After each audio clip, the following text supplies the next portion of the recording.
धर्मराज युधिष्ठिर बोले, हे भगवान, मैं आपको नमस्कार करता हूँ। आपने चैत्र मास के शुक्ल पक्ष की एकादशी अर्थात कामदा एकादशी के बारे में विस्तार पूर्वक बतलाया। अब आप कृपा करके वैशाख कृष्ण एकादशी का क्या नाम है तथा उसकी क्या विधि है और महात्म्य क्या है, यह बतलाने की कृपा करें। भगवान श्री कृष्ण ने कहा, हे राजेश्वर, वैशाख मास के कृष्ण पक्ष की एकादशी को वरुथनी एकादशी के नाम से जाना जाता है। यह सौभाग्य देने वाली, सब पापों को नष्ट करने वाली तथा अंत में मोक्ष देने वाली है। इसका महात्म्य कथा मैं आपसे कहता हूँ। प्राचीन काल में नर्मदा नदी के तट पर मानधाता नामक राजा राज्य करते थे। वह अत्यंत दानशील तथा तपस्वी थे। एक दिन वह जंगल में तपस्या कर रहे थे। तभी न जाने कहां से एक जंगली भालू आया और राजा का पैर चबाने लगा।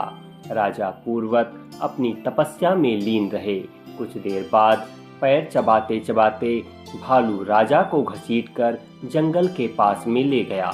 अब राजा बहुत घबराया, मगर तापस धर्म के अनुकूल उसने क्रोध और हिंसा न करके भगवान विष्णु से प्रार्थना की। करुण भाव से भगवान विष्णु को पुकारा। उसकी पुकार सुनकर भगवान श्री हरि विष्णु प्रकट हुए और उन्होंने चक्र से भालू को मार डाला। राजा का पैर भालू पहले ही खा चुका था। इससे राजा बहुत ही शोकाकुल हुए। उन्हें दुखी देखकर भगवान विष्णु बोले, हे वत्स, शोक मत करो। तुम मथुरा जाओ और वरुथनी एकादशी का व्रत रखकर मेरी वराह अवतार की मूर्ति की पूजा करो। उसके प्रभाव से पुनः सुदृढ़ अंगों वाले हो जाओगे। इस भालू ने तुम्हें जो काटा है, यह तुम्हारे पूर्व जन्म का अपराध था। भगवान की आज्ञा मानकर राजा मानधाता ने मथुरा जाकर श्रद्धा पूर्वक वरुथनी एकादशी का व्रत किया। इसके प्रभाव से राजा शीघ्र ही पुनः सुंदर और संपूर्ण अंगों वाला हो गया।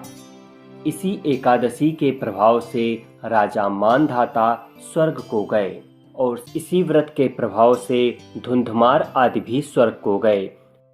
वरुथनी एकादशी का व्रत करने वाले को दशमी के दिन से ही 10 वस्तुओं का त्याग कर देना चाहिए।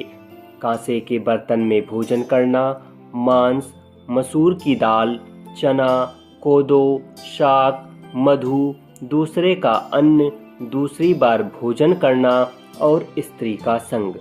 उस दिन जुआ नहीं खेलना चाहिए तथा शयन नहीं करना चाहिए। उस दिन पान खाना, दातून करना, दूसरे की निंदा करना तथा चुगली करना और पापियों के साथ बातचीत भी नहीं करनी चाहिए।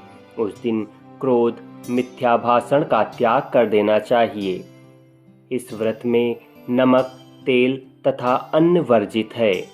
हे राजन, जो मनुष्य इस एकादशी को विधिवत करते हैं, उनको स्वर्गलोक की प्राप्ति होती है। जो भी व्यक्ति भय से पीड़ित है, उसे वरुथनी एकादशी का व्रत रखकर भगवान विष्णु का स्मरण करना चाहिए।